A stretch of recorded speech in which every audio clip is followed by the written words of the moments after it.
Ladies and gentlemen, welcome to Cast Dice, the podcast that explores the great big wild world of tabletop gaming that exists today.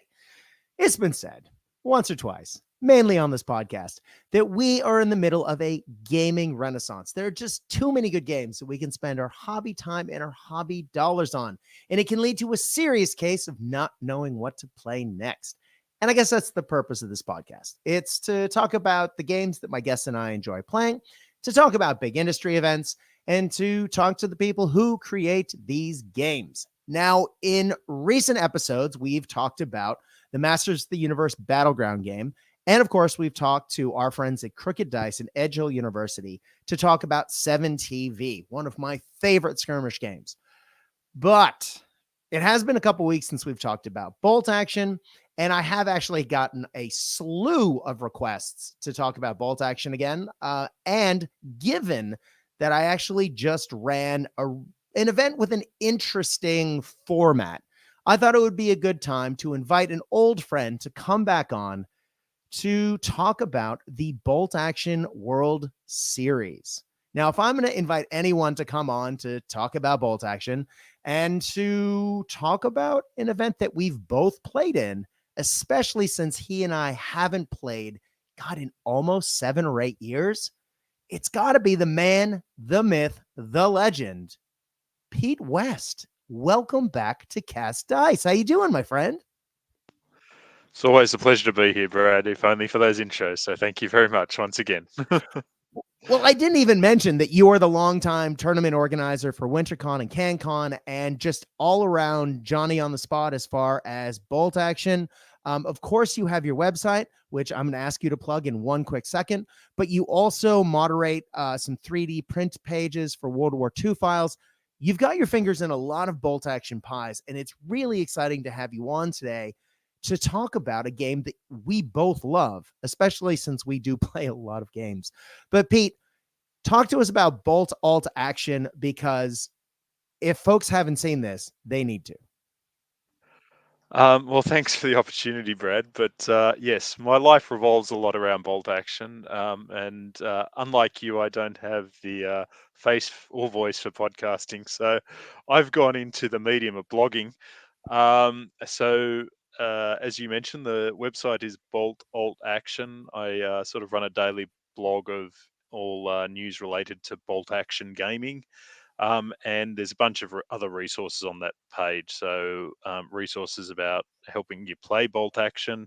But the two big things are I've got a lot of resources of informal army lists, so alternate army lists for different forces. All mine are up there, along with a couple of others I've collected from other people. So you've got the likes of Home Army, Swedish lists. So there's a whole bunch of very different lists, and some of them we've discussed on your podcast before, so might be of interest. And lastly, as you mentioned, I have a keen interest in 3D printing, especially as it relates to bolt action. So my website's got a lot of 3D printing resources on it, so links to 3D printing sources. But also I run a Facebook page called 3D printing for historical wargaming. So there's a lot of stuff, not just bolt action, but certainly there's a fair bit of bolt action info on that page as well. Definitely. And that is not only a great website, but it's also a great Facebook group. I don't own a 3D printer, and yet I stay in that group to see the cool stuff that is being produced and the files that people are sharing. And occasionally, once or twice, I've seen a few things fly by that I've gone, excuse me, sir, where can I get this file? At which point I then share it with someone who can print it for me. So it is a great community and it's a great resource, both the website and the Facebook page. So guys, if you haven't checked it out, please check it out. Now, Pete, you and I suffer from a very similar problem. You and I both run a lot of events. You played in very few bolt action events in the many years that you were TOing WinterCon and CanCon, because those were sort of the big two cornerstone events in the Canberra scene every year. Likewise, Lee Avery and I run Easter Front in the beginning of the year and Operation Bear at the end of the year. And while there's a few other things in between, I haven't had a chance to actually sit down and play in a bolt action event in quite a while. Now, I know you stepped down from a lot of your duties over the last couple of years, and part of that, COVID, etc. But recently, you have been playing in some events. Was the fact that you weren't able to play one of the reasons why you stepped down from CanCon, or was it burnout, logistics? Is that a personal question? Should I not ask that? No, it's fine. No, it was really just the fact that I'd done it for just 5 years plus, and I just was a little bit burnt out at the end of that. And also, I feel there's a time when you should step back and let someone else have a go, because there's more than one way to play bolt action, as we've discussed Mm. on this podcast many different times. And, I ran my events a certain way when we've talked about that here occasionally, and other people wanted different types of events. And given that so many people were coming to CanCon, so, it certainly was the biggest event in Australia, where we had, I think the last one was about 82 people.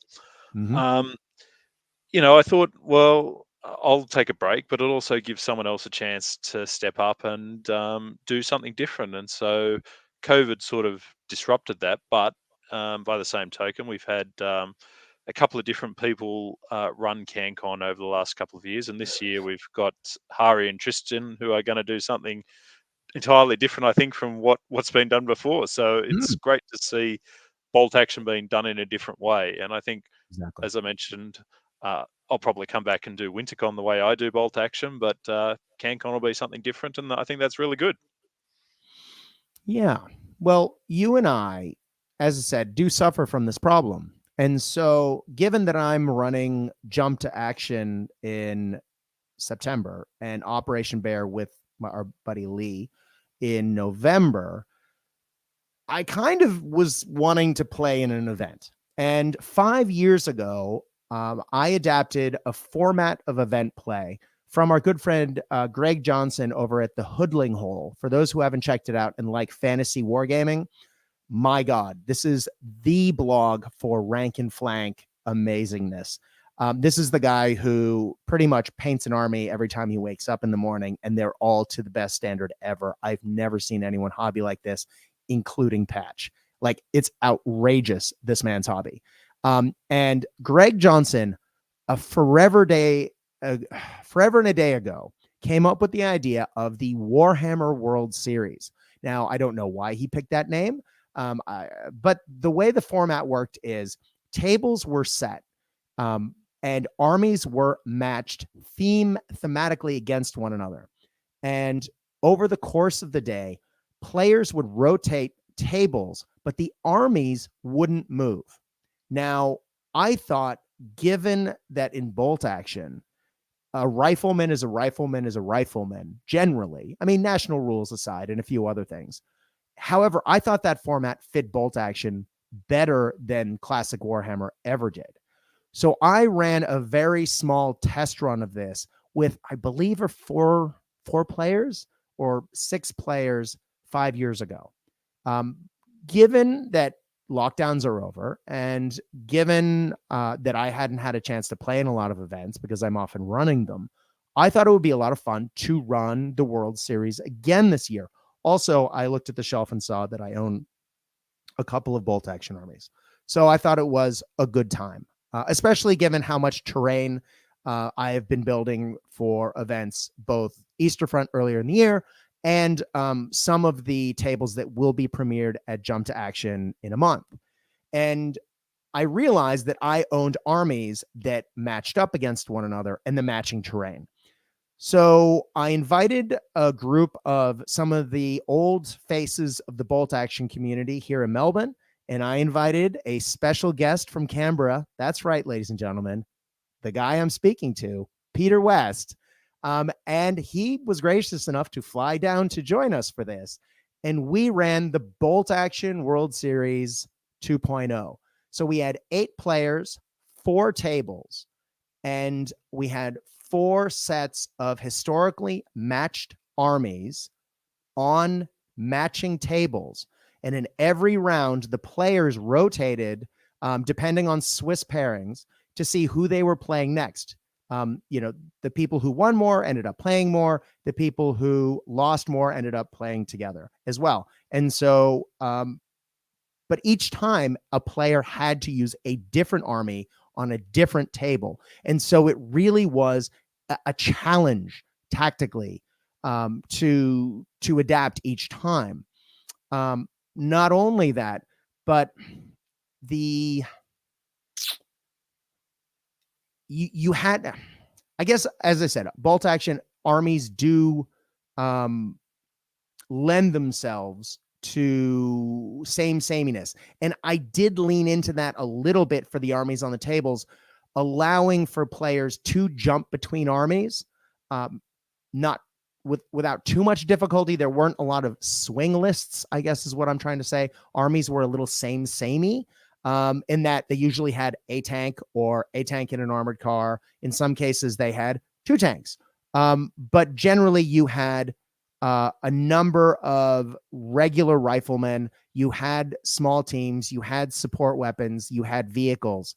There was a super veteran army on the table. And there were a few mixed veterancy lists, but I did steer away from the all inexperienced army for this particular event. I might put it in for next time. But even with sort of the sameness, I did feel like there was a really nice variety on the tabletop. But I wouldn't be the best one to ask, because I did the army lists and I put them together and put them on the table. Now, I fielded 7 of my own armies for this event, but I did get assistance from Pedro, because in painting my U.S. Marines for this event, I actually ran out of time to finish my Soviets. So Pedro was wonderful enough to bring his beautifully painted Soviet army and some additional terrain for our urban Battle for Shanghai table. But Pete, you actually played these armies on the tabletop. As a player who was unfamiliar with this format, who'd never come in and played in an event where you're using a different army each time, how was that as a player coming in, not knowing what you'd be playing round to round? It was a challenge. I did not like all the regulars. You and I did talk about that. You're a man who likes veterans and likes inexperienced and nothing in between. That's right. But no, Sorry look, about I that. think no, that's fine. I think you're being a bit harsh on yourself. I thought there was quite a nice variety. I mean, the certainly the matchups I played. So Finns versus Soviets, there was quite a distinction between the Finn list, which had a bit of armor, and the Soviet list, which was did not have as much armor, but certainly had the anti-tank. I felt, to deal with it. So well Mm-hmm. balanced, but certainly very different styles of play. Um, the other army I played, so Japanese versus US Marines, the US Marines super vets, so very different type of force. So, but still, I thought pretty well balanced, unless you're unfortunate enough to have 2 of your key pieces wiped out by a mortar like my opponent.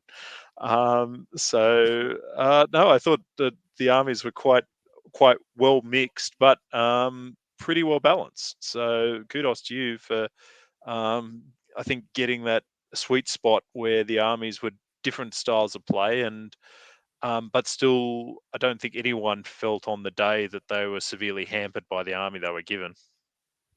Yeah, I mean, obviously, I've played most of those armies before, given that I own them.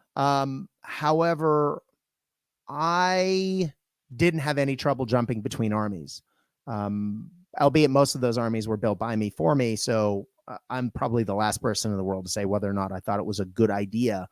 Uh, but I think the only thing is, I mean, we've heard people talk about it on other podcasts. We've certainly talked about it on this podcast, that if you are playing in a bolt action event and you get to game 3 in a day, or heaven forbid, God help you, you're playing 4 games in a day, you have some serious mental fade by the end, because bolt action is such a mentally taxing game. You are spending the whole time interacting with your opponent, pulling dice from the bag, figuring out if you're going down or not, moving, shooting, rolling dice, using strategy, all of that. You're constantly on the go. And it's one of the best parts about bolt action as a game system. But adding to that, unfamiliar armies, and in some cases, unfamiliar missions, it was a little bit of I was pretty tired at the end of the day. I was very happy when Lee Avery and Pedro hung out afterward and we ordered burgers and had a few tasty beverages and played the Teenage Mutant Ninja Turtle Shredder Revenge video game 3-player for a couple of hours, because that was about as far as my brain would work. But I thought it worked. I did mention the missions a second ago, so let's move on to missions. We have had a few requests for Bolt Action Alliance, the Bolt Action Alliance mission pack, the new version, because earlier this year I did premiere 2 new missions at Easter Front, and they've been played in a few other places. And one of them, Supply Drop, will be run at CanCon. I know you ran Supply Drop, and now I'm forgetting the name of the other mission, but you ran them at WinterCon. Now there have been the rough drafts of the other missions to run, but I haven't had the opportunity to properly play test them until now. And so at the Bolt Action World Series, I pulled out the 3rd mission from that pack that no one had seen, and is still tentatively titled. I think the only iffy thing about the mission is the title, and it's called Window of Opportunity. And it is a mission where there are 4 objectives on the tabletop, and that you are able to deploy a limited number of units on the table. As the game progresses, of course, you can bring more guys on, but sort of the crux of the mission is you actually don't have a -1 for rolling to bring units on your table edge. You still roll, but you use your base leadership. But if you bring things in from outflank, it's actually an additional -1. So it's -2. Now, where that plays in is, besides the 4 objectives, you can get 1 additional objective victory point, what have you. So it's basically worth 1 objective to put 1 of your units in your opponent's deployment zone. Now, you can't stack 5 in there and get 5 victory points. It's only 1, but you could put 2 units in there, and if they kill 1, you still have 1 to get the victory point. So there's 5 objectives basically on offer at any given moment for this mission. Now, that is a brand new mission. People haven't played it. Look, it's not terribly dissimilar to some other things that we've seen, especially if you look at some of the deployment rules and how the objectives are placed. But I thought it had a nice spin to it. And it was, given that everyone was playing with new armies that they hadn't seen before, I thought it was probably the most straightforward of all the Bolt Action Alliance mission pack missions. Pete, as someone who came in and had never heard of the mission Window of Opportunity, what were your thoughts on it? Do you think it worked? Yeah, no, I thought it worked well, and I think that was a general consensus on the day. I mean, the great thing about the Bolt Action Alliance missions, and we talked about this last time when we were talking about your 2 previously released missions, which include Punch Through. Um, I I thought the way that you use the objective works well, because it forces people to engage and not sit on the back line, because as usual you can sort of secure 2 objectives, but that 5th objective causes you to push forward, which is what happened in the game, and I thought it worked, very well, and it ultimately ended up in certainly in my game a bit of a trade-off between which objectives we were going for, because it was you and me playing that mission.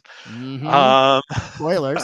um, and it forced me to keep pushing forward, and but by the same token, I don't think it disadvantaged anyone, because again, spoilers, we ended up in a tie even though there were 5 objectives. So I thought it worked quite well. Yeah, exactly. Look, I'm glad, as someone who respects your opinion, I am very happy that you like that. But I've spoken to a couple of players since then, and I know there was good feedback on the day, but sometimes people like to go home and sleep on things and think about them. But the feedback has been unbelievably positive for that mission.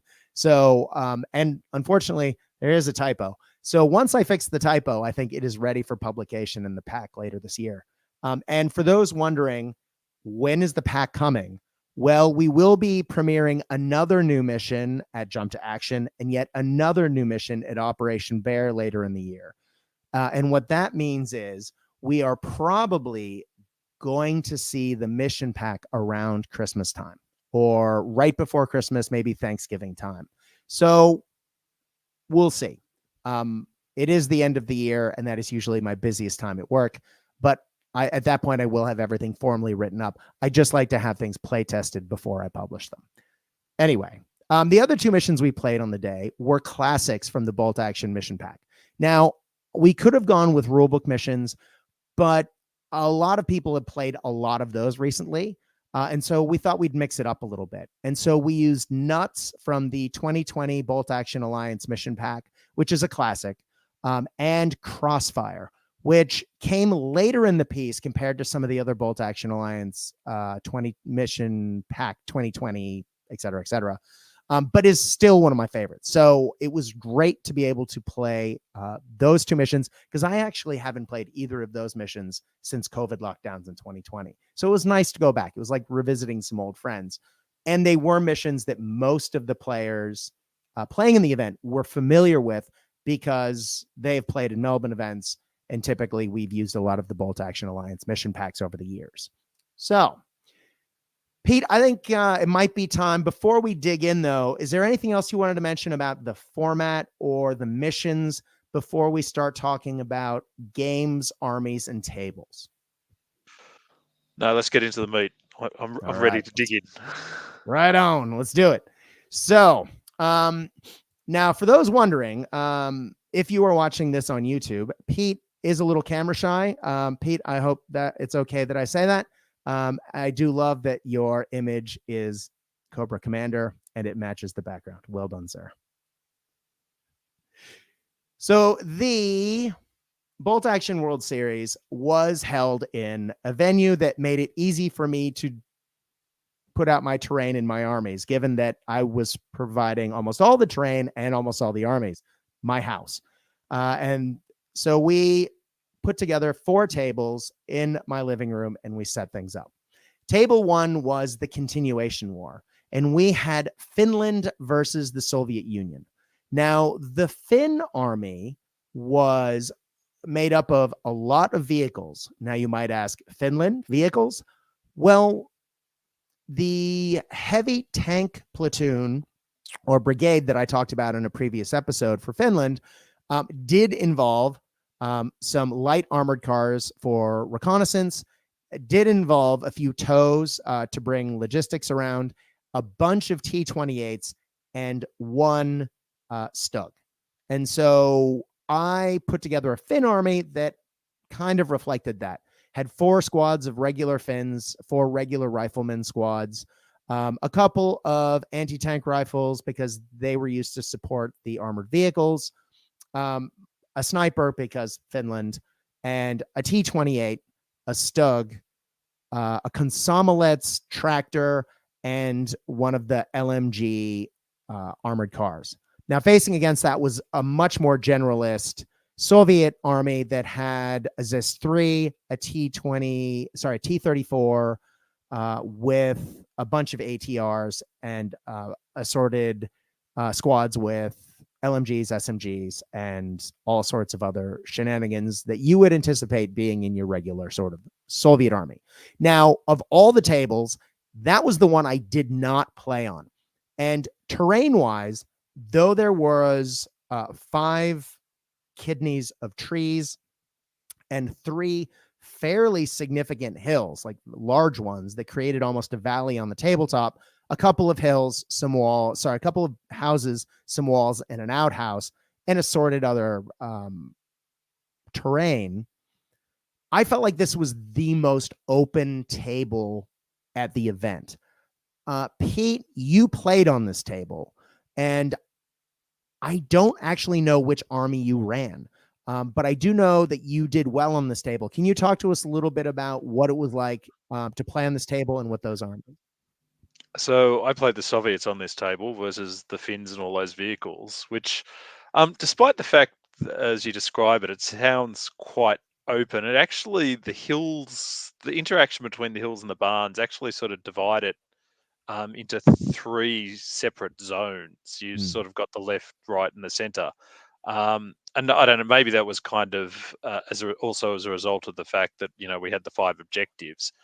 But no, I didn't feel it was too open at all. In fact, I was quite lucky it wasn't open because facing three armored vehicles, I Hmm. had the one T-34, and I was just very lucky that on the first round I was able to draw the last dice, which meant I brought my T-34 on last. Um, Hmm. which fortunately for me, my opponent had split his tanks either side of the hill. So I was able to focus my T-34 on his T-28, and the Stug was sort of screened off, at least for the first couple of turns. So Hmm. um, I certainly didn't feel it was too open. In fact, the train worked quite well for me. So I thought it was a good table. Nice. And you played Lee Avery. No, I played Pedro Oh, on that's this right. You table played Pedro. because And you interestingly, played that in round 3. Spoilers, the top table at that point. yes, that's right. And so also the spoiler was I was playing Pedro's army against him. So he was playing your Finns and I was playing his Russians. So it was a very fun match, Nice. um, and a perfect way to finish the tournament. And there were a real couple of highlights. Although one of them is that afterwards, my sniper performed atrociously all game. One miss, five hits, no kills. And Pedro told me afterwards she never does anything for him either. So um, I'm glad to see it's not just me. Exactly. Exactly. I'm sorry about the coughing that keeps coming up. I keep trying to mute myself as much as it happens, guys. I'm sorry. I did actually, spoilers, get COVID, which is why there was a gap a week ago, where I was actually using an old episode. The Masters of the Universe was actually recorded well before I got COVID, but I actually got fairly bad. I'm still recovering to the point where I can speak. This week is the first time I can talk for more than a sentence or two without getting lightheaded. So please bear with us while I am a little coffee. But yeah, I loved the army that Pedro brought to this. It was really cool, and he had actually changed his army list after listening to the Cast Ice episode with Alistair and I talking about the Soviet Union. Because he took a lot from what Alistair had said and had tweaked up the list a little bit, and as a result, the Finns, I was a little worried the Finns were going to be on the back foot, but it was nice to see a nice back and forth with the win-loss ratio of the armies on that table over the course of the day. So, yeah, I think that table worked well. And it sounds like you thought so as well.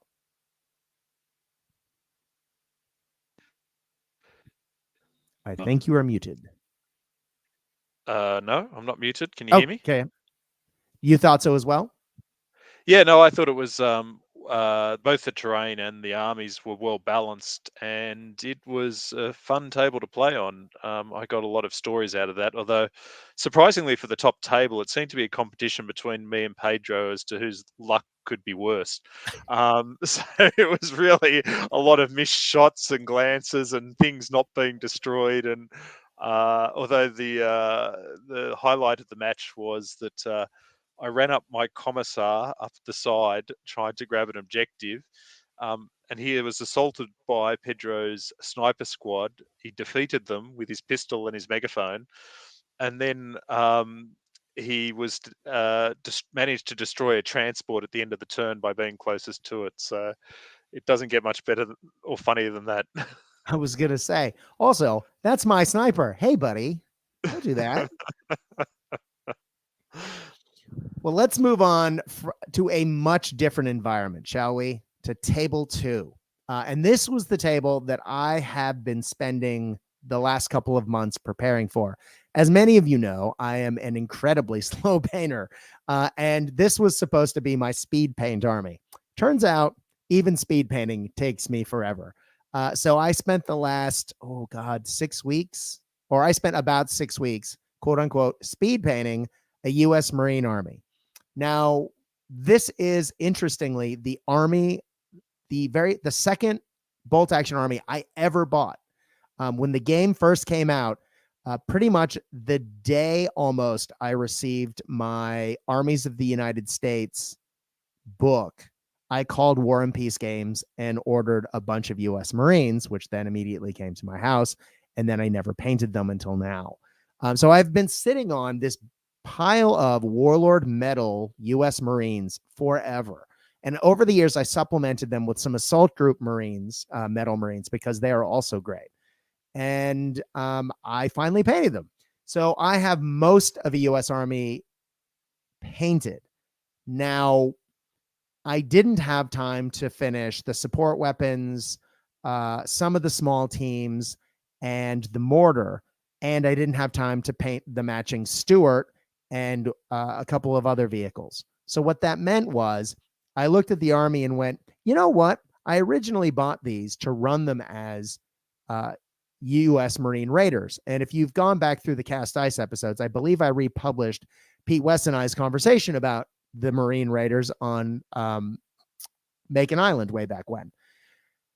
So I thought, why not try and recreate that on the tabletop? So using the U.S. Marine Raider rules from Empires and Flames, I created a U.S. Marine Raider army, which is a veteran, stubborn Marine army, which on paper is terrifying. And I added a flamethrower team, a bazooka, a sniper, a lieutenant, and a heavy machine gun jeep. And facing against that was sort of a generalist Japanese jungle army. It was an army that I sold on to our good friend Rick Vav, who, after a couple of negative game experiences in an event, actually gave the army back to me, which I was incredibly sad about, other than the fact that I painted that army when I was traveling through France with my wife. Yes, I painted an army while traveling, don't ask.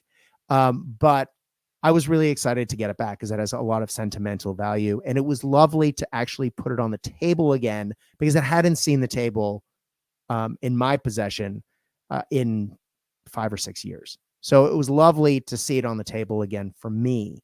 It had a medium mortar, it had a medium howitzer, it had a Type 89 Ego, it had all the toys as far as sniper. It had very, very large rifleman squad. I think it was rocking 10-man rifleman squads, 5 of them, plus other assorted lieutenants, Kempetai officers, et cetera, et cetera, et cetera.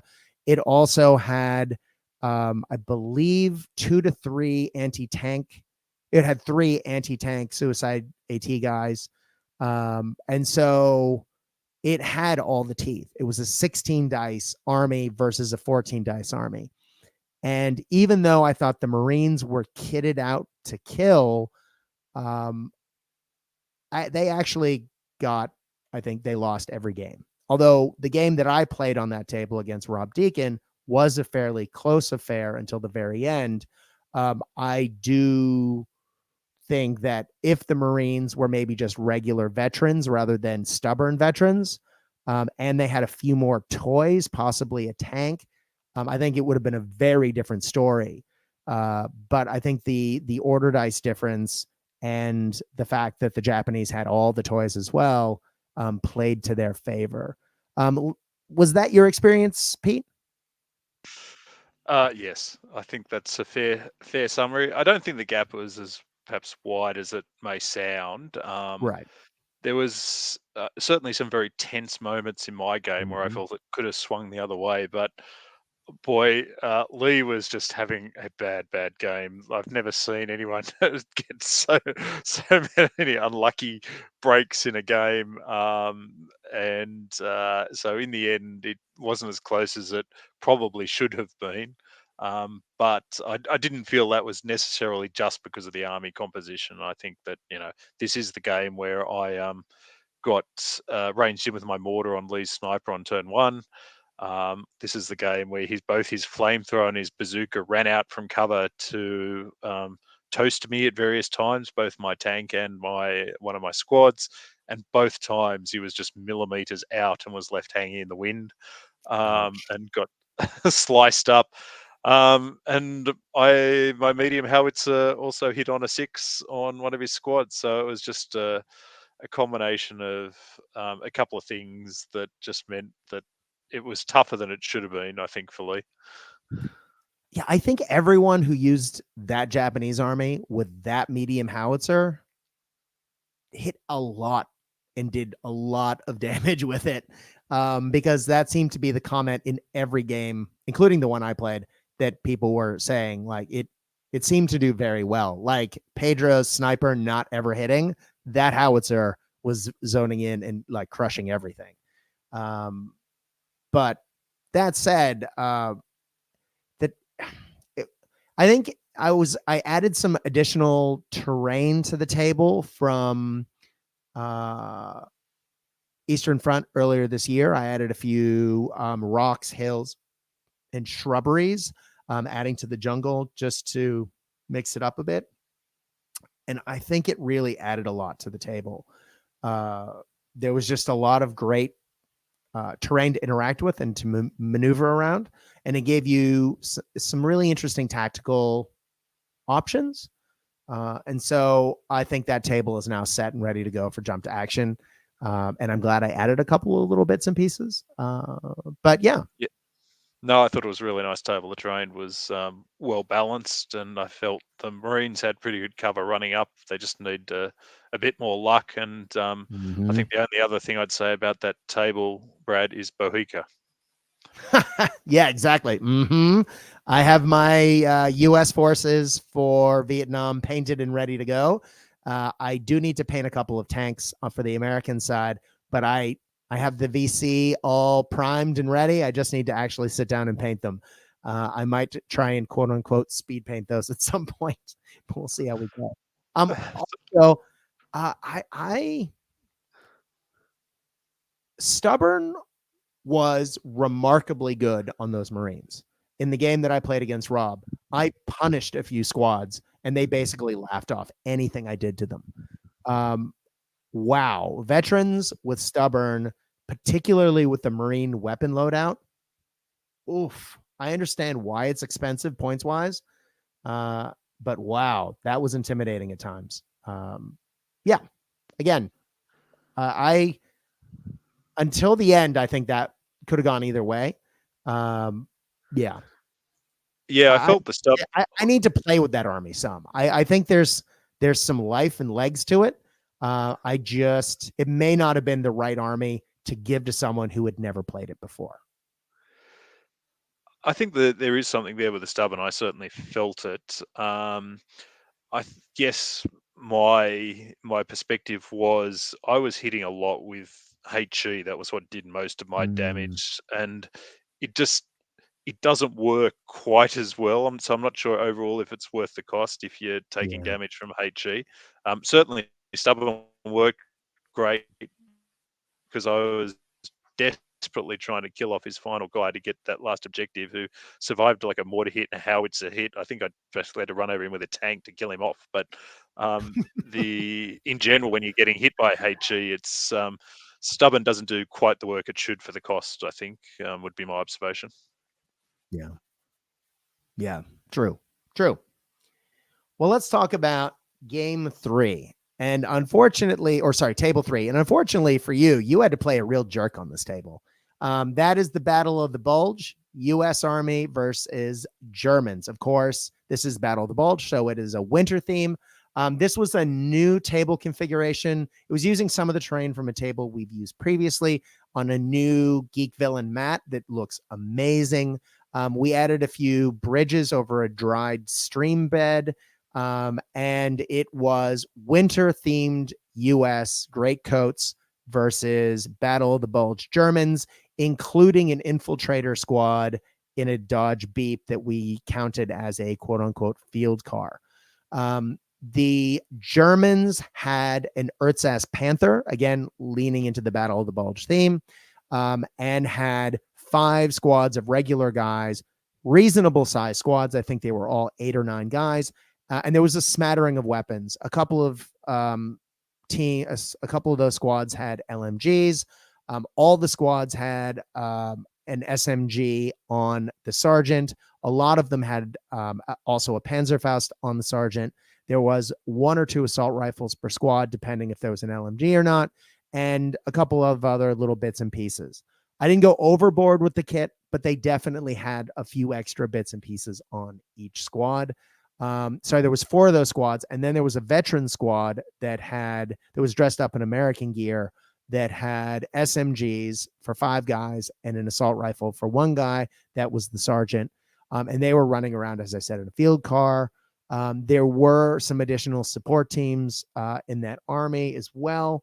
But facing against them was, as I said, the Americans, which was 4 regular rifleman squads, 8-man, 1 bar, 1 SMG. The 5th squad was a regular engineer squad. So it also had 1 bar and 1 SMG, but it also had a flamethrower. In that army, there was also a Greyhound and a Sherman and a few other things like a light howitzer, a mortar, and a few other bits and pieces.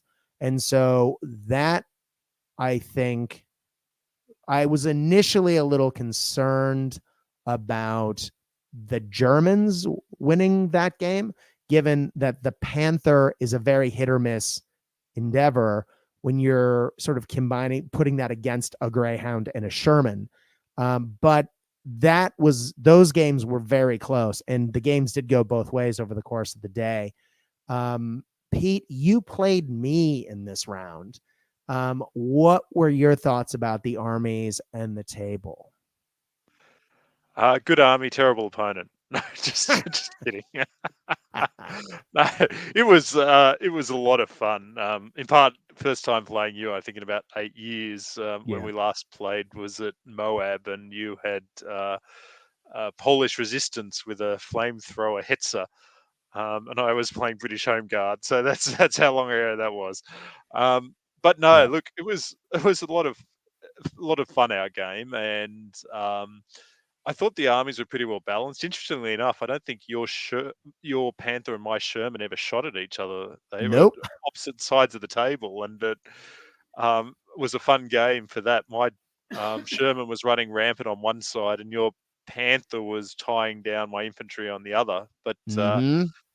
a lot of fun, a lot of Hail Marys. Mm-hmm. Ultimately, spoiler, it came down to a draw. I thought without no flies on me, but I thought I had it in the bag because I was doing pretty well. But You were.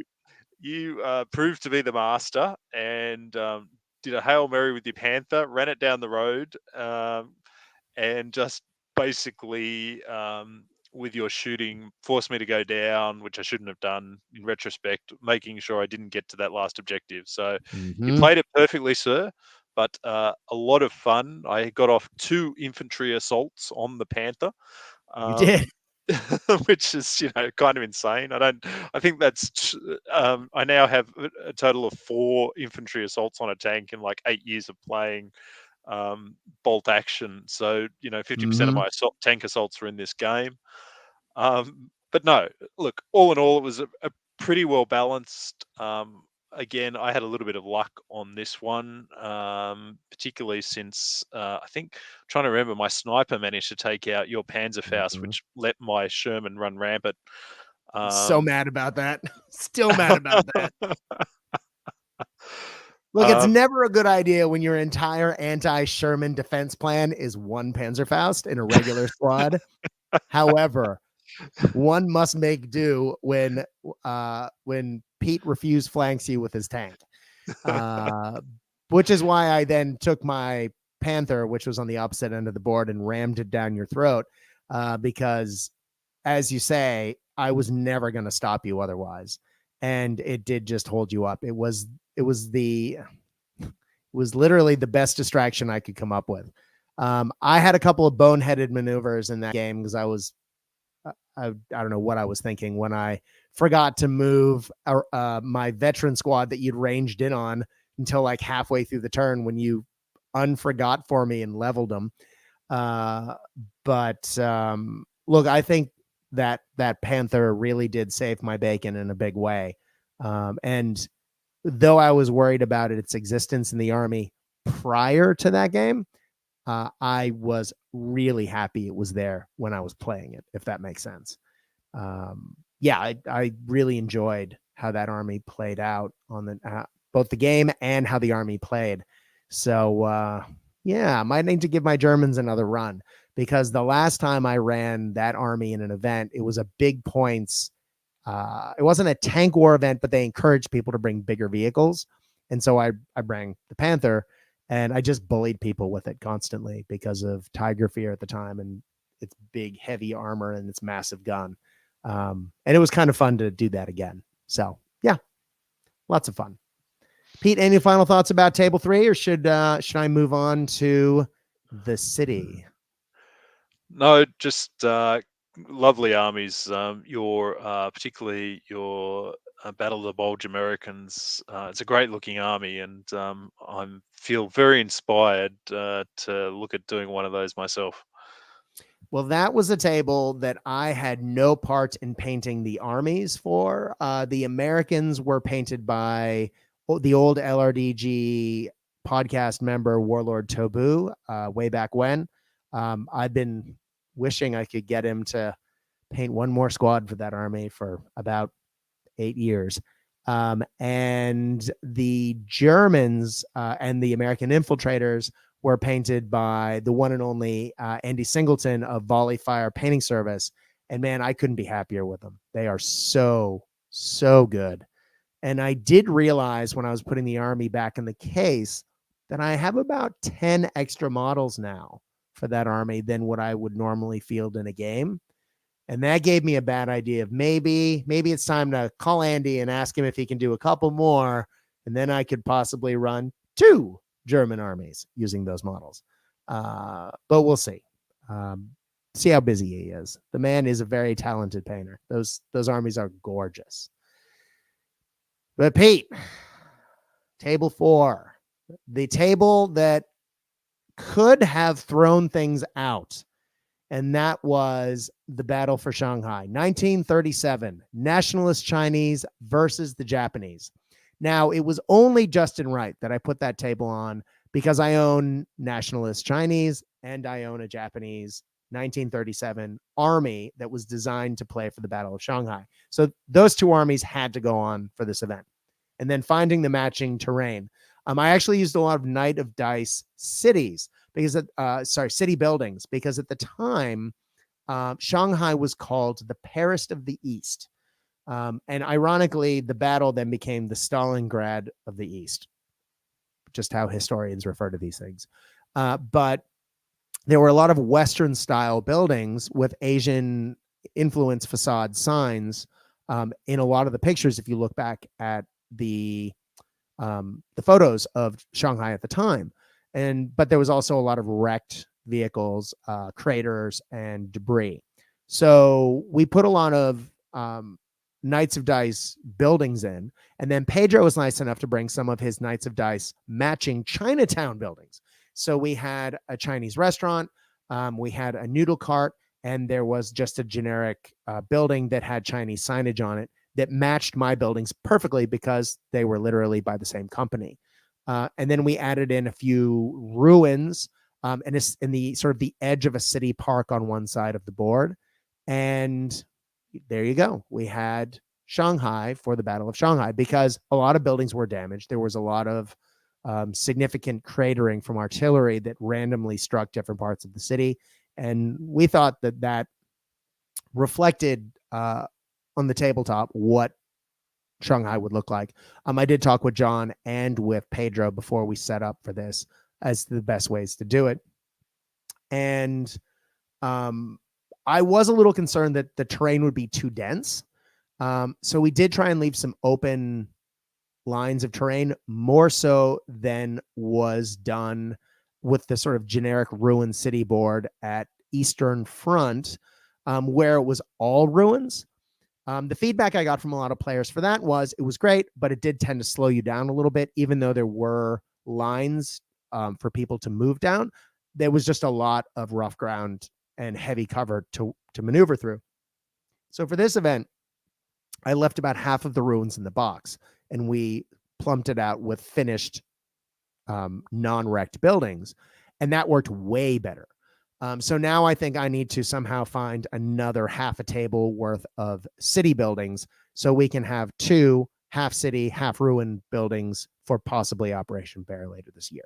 But I was really happy with how Shanghai came together. On one side, we had a Japanese army that had a heavy AT gun, one of the AA heavy AT guns. It was like the Japanese version of an 88 that also fired as a light howitzer. We had another Type 89 Ego. We had a Type 87 armored car, which is the one that has two MMGs in the turret. They can fire either opposite directions or in the same direction. We had a number of Japanese riflemen. We had a flamethrower team. Because it was 1937 and the Japanese were not on the back foot, that was just everything in that army was regular other than the Kempetai officer, because historically Kempetai officers were on the ground in Shanghai at that point, even though there weren't any units for them to buff on the table rules wise. Also, there were no suicide anti-tank guys in that army because they weren't doing that. Japan was not on the back foot. No one was doing the suicide AT thing at that point in China. So it was literally just a regular, quote unquote, army using the national rules and Japanese tanks and vehicles. Facing against that was a very numerous Chinese army, had a 222, a T-26, which is just a light tank with a light AT gun, and a coax MMG in the turret, for those who aren't familiar. We also had a light AT gun, a mortar, and a few other bits and pieces. Both armies had snipers. The Chinese had a big sword squad. They had an infiltrating guerrilla squad dressed up as civilians. They had their free 14-man squad, and then they had 3 regular 9-man rifleman squads. So there was a lot of bodies on the Chinese side. And again, this was a table where it went back and forth depending on the round that you were playing. I played it in round 3, so I was playing Crossfire. Oh, no, sorry. I played Nuts on this table. I played it in round 2, and Pedro and I played to a standstill, and we actually tied by objectives.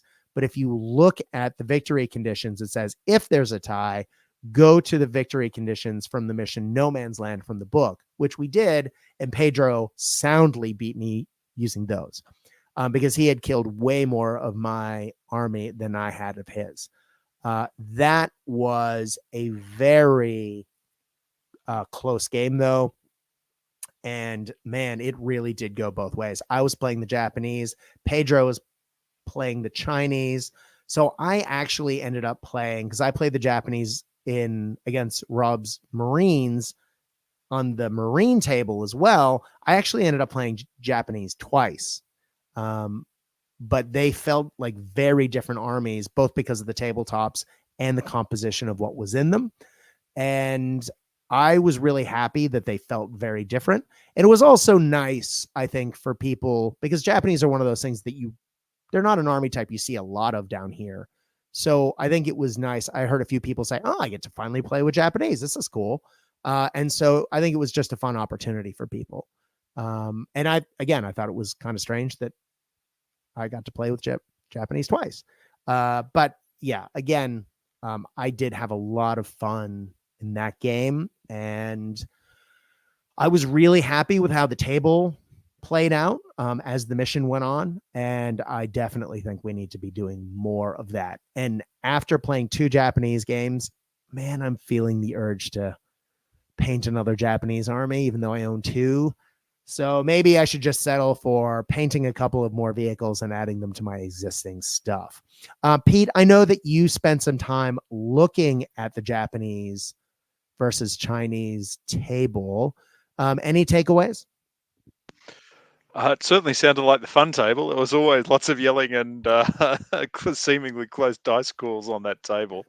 Mm-hmm. And my only regret of the World Series is that I didn't get to play with your legendary Japanese in Greatcoats army. I got to play with your other Japanese, which was fun, but Mm-hmm. I I missed the opportunity. But no, look, it's a really great table, and I mean, lovely themed armies. The Japanese in greatcoats obviously stand out from your normal Japanese, and then the Chinese is quite a motley and very colourful army, and Mm-hmm. you know, chuck in a couple of Asian buildings, and it really makes the game look and feel very exciting. So it was a certainly the table with all the fun. Yeah, man, definitely. And I do want to point out that both armies on that table were painted by our close personal friend Patch, and they are astonishingly gorgeous armies. And so the second you put those on the tabletop against one another on a matching table, and chef's kiss, it was outstanding. Like it just every time I walked by that table, I was just mwah, loving every second of it. Um, yeah, I don't think I have any other big takeaways for that table. But Pete, World Series. We had 8 players. We had Aaron Cattle, Rob Deacon, Pedro, Dave Monroe, Lee Avery, John, who's been on many times to talk about his Chinese, and he did get to play Chinese on the day. Myself, you, obviously. It was a great crew of guys. And at the end of the day, a lot of people wrote some really sweet messages, and a couple of folks, have been a little wary of event play, and they said that this was hands down maybe one of the best events they played in, given the challenges that I was inflicting on players, as far as here's a new army, learn it, and here's a new mission, learn it, have fun, go play. I thought it worked really well. What were your thoughts? I mean, I know you mentioned it earlier, and I'm not just fishing for compliments here.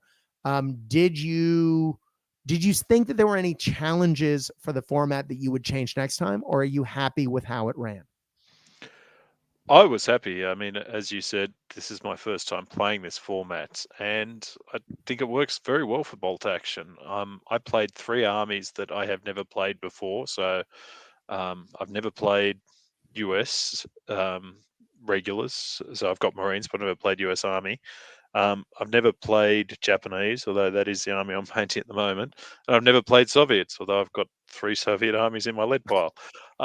So it's I think it just shows that how good a format it is that of those 3 games where I was playing armies I'd never played before, um, I never sort of had major problems in figuring out what my army did and how it did it. There was a couple of minor rules I had to know for each of the armies, but otherwise it Mm-hmm. was pretty much this is bolt action. The only one I think where it got a little tricky was on the Finns, Mm-hmm. because their rules are a little more out of the ordinary. Mm-hmm. And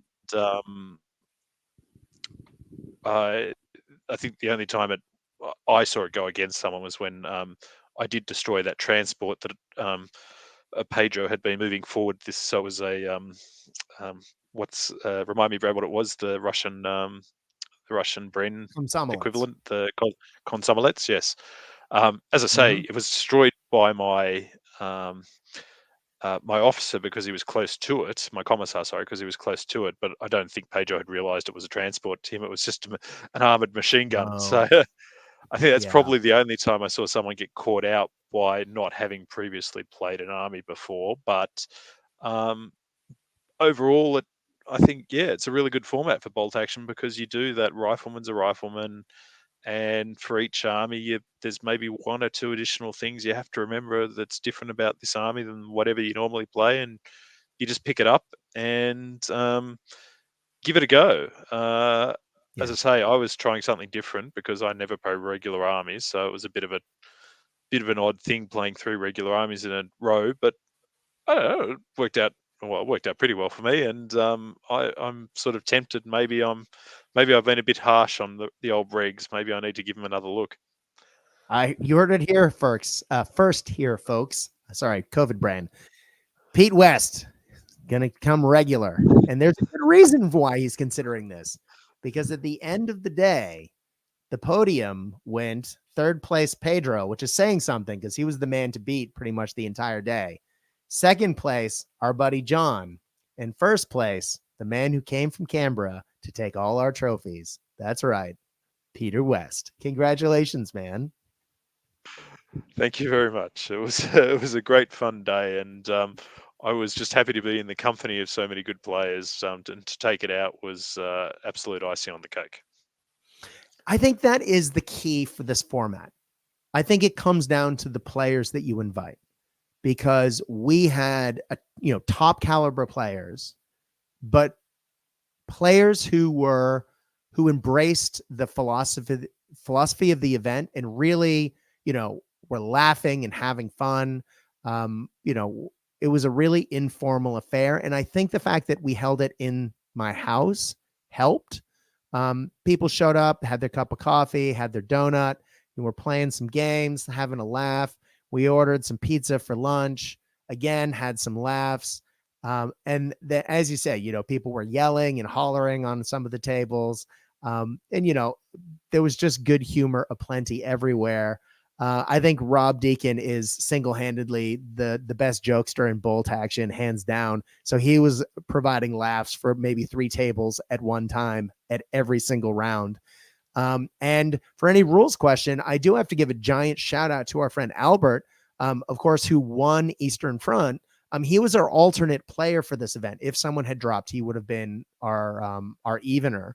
But he was just happy to come hang out. I actually offered to have him take my place at one point, so that we could trade, so he could get some games in. And he said, no, I'm happy just hanging out. And he just, watched games, answered people's questions, because the man knows his rules. But again, adding to the jokes and the good humor of the event. And yeah, it was just 9 good guys hanging out, playing some games.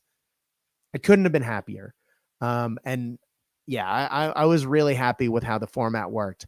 And I'm already making plans for next year's World Series event. And it does mean that I have to finish painting my Soviets really fast. But yeah, guys, if you have any questions about how this format worked, I feel like we've hit almost all the details that were required. However, please message the page, Cast Dice on Facebook, CASTDICE, or if you're watching this on YouTube, please message below, and I'm happy to answer any questions you may have. Whew.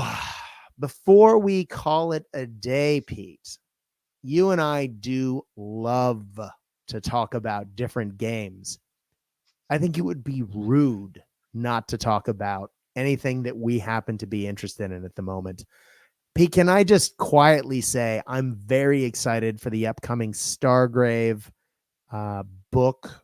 Oh, God, now I'm blanking. Is it Hope's Reach? It's a new scenario campaign book, and it allows for cooperative play. And I'm very excited about that. Have you seen this? Do you know what I'm talking about? I am. Sorry, I have. Yes, I do know what you're talking about. I was just looking at it the other night. Was it Hope Eternal or something like that? But Yes, that's it. Hope it's Eternal. basically, I think, from reading the blurb, it's uprising against the pirate overlords, or at least the start of the Mm-hmm. uprising against the pirate overlords. So yeah, no, it looks like a real fun addition to the game, and bringing in that co-op and additional play, I think is going to be a lot of fun. I still enjoy Stargrave a lot. I, I think I still prefer the new Silver Bayonet system. I Mm-hmm. like that refinement a little better. But in terms of um, you know, games that allow you to get a good swath of your models on the table and just have fun with them, it's hard to go past Stargrave. Couldn't agree more. And speaking of good games, I know I talked about it in the last episode because I spoke with the developers, but Albert and I have been playing Masters of the Universe Battleground, and wow, that game has depth.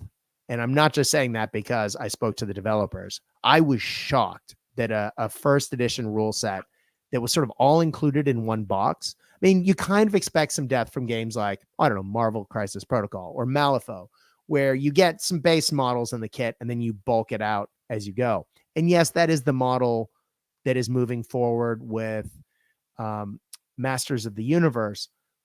But I felt like the 10 characters that came in the core box, especially with the mechanics of adding gear to them, just really had a ton of variation that you can put on those characters. And each character really had its own individual identity. I'm really impressed with that game.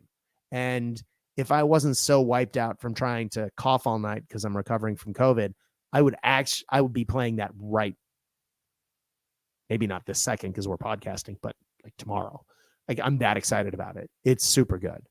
But I guess the other game that I'm pretty excited about is 0200 Hours has finally shipped. I know that they were having issues getting some of the sprues of plastic in to distribute the game into the UK, but all of that has been received. They've been turned around and put out. And so, folks, if you bought 0200 Hours, it's on its way. And mine is in the mail, and I cannot wait. Pete, is yours also in the mail? It is indeed. I have the message in my inbox saying that it's on its way. So, as with all those memes, I'm standing outside looking pensively at my mailbox, waiting for it to arrive.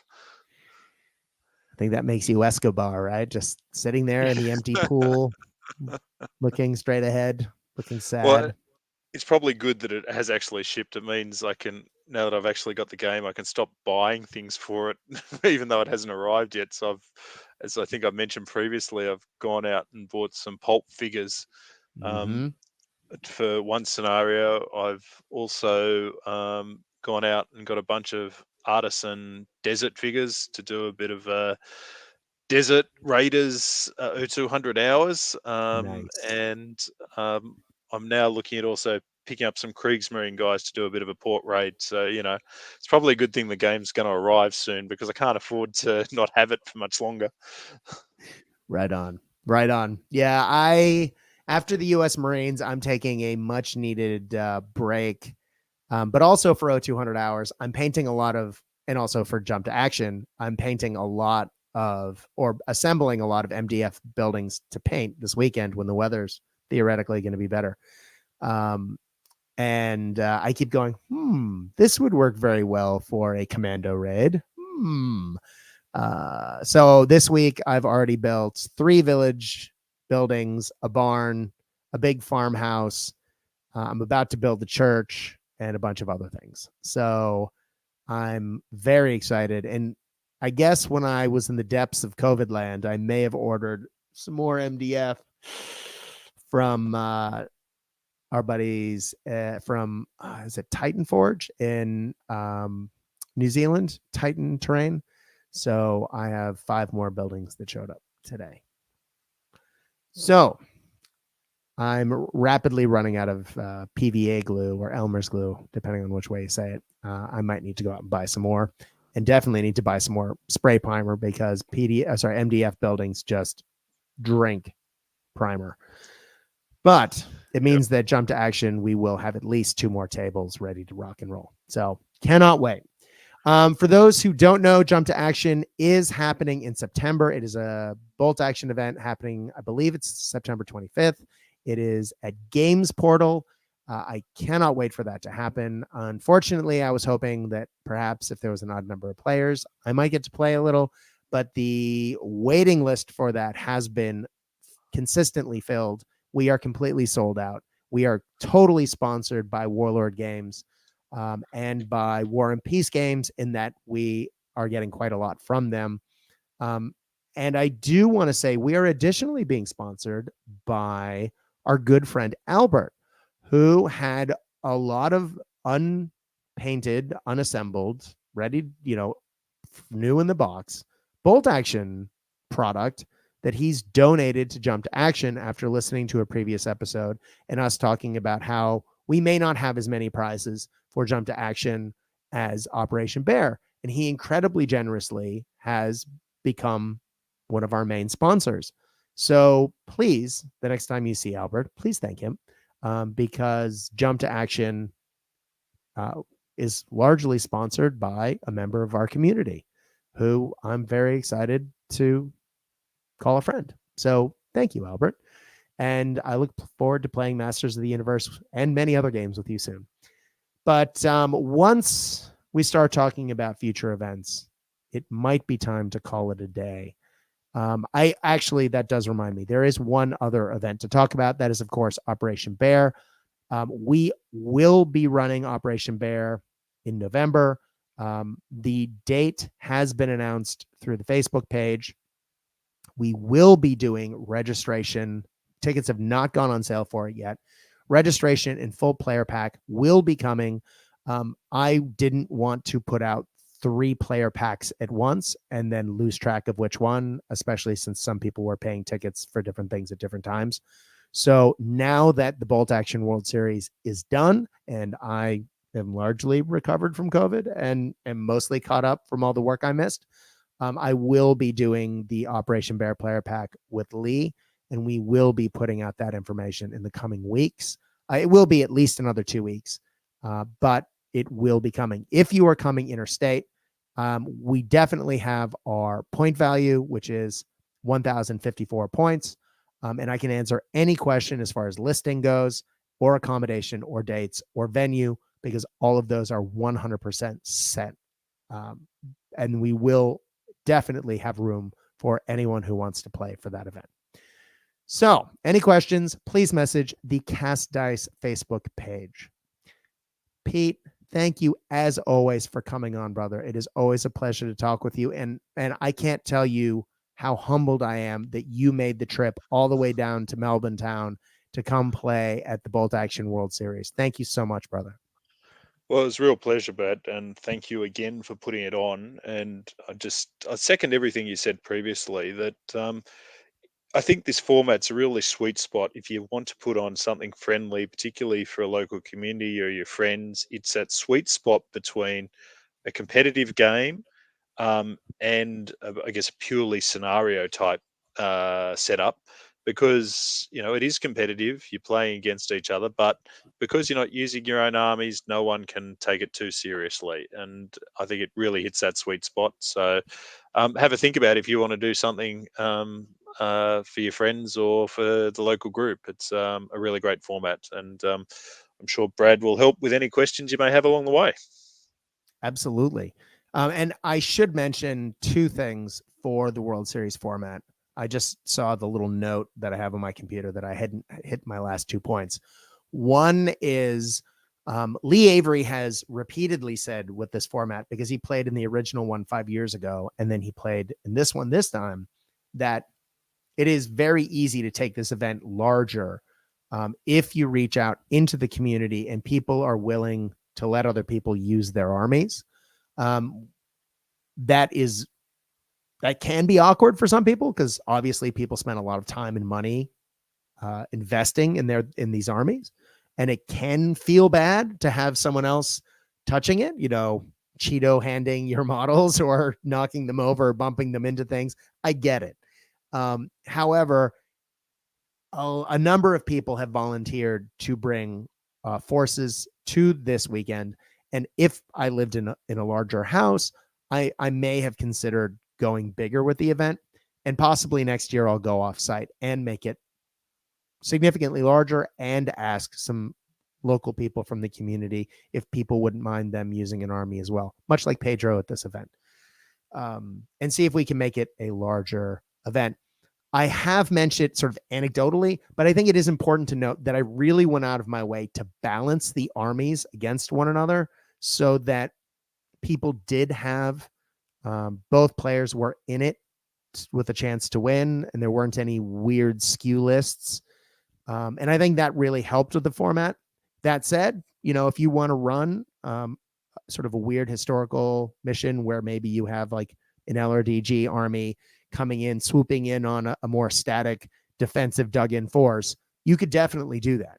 I just think you might, in that situation, need to match the scenario to the board. which is something that Pedro and I were talking at length about after the event. Perhaps running a few smaller or even larger tables at future events with more themed armies, particularly around maybe an urban combat table with really dense terrain, but having smaller armies. And because it would take more time to plan it, you would then be able to play a game in the same amount of time that everyone else was playing with more standard armies on more standard tables. But again, now we're getting a little further away from regular style armies. So that might be more challenging for people to pick up. But it might be a nice opportunity for people to test their mettle. I don't know. Food for thought for future episodes. Guys, thank you very much for listening to this episode of Cast Dice. If you have any questions, if you have any feedback, if you have any requests about games or armies or anything else that you would like us to talk about on this particular show, please go to the Cast Dice Facebook page, CASTDICE, message the page. My name is Brad. Hi, you're guaranteed a response. Just remember, I live in Australia and I do occasionally sleep, so it might take a few hours for me to get back to you. For the people, there were a few people who messaged previously when I was ill. It did take me a while to get back to you. I think I've gotten back to everyone.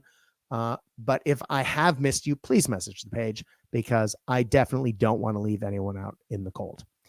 And when we start talking about leaving people out in the cold, dark night of Melbourne's winter, I think it's probably time to call it a night.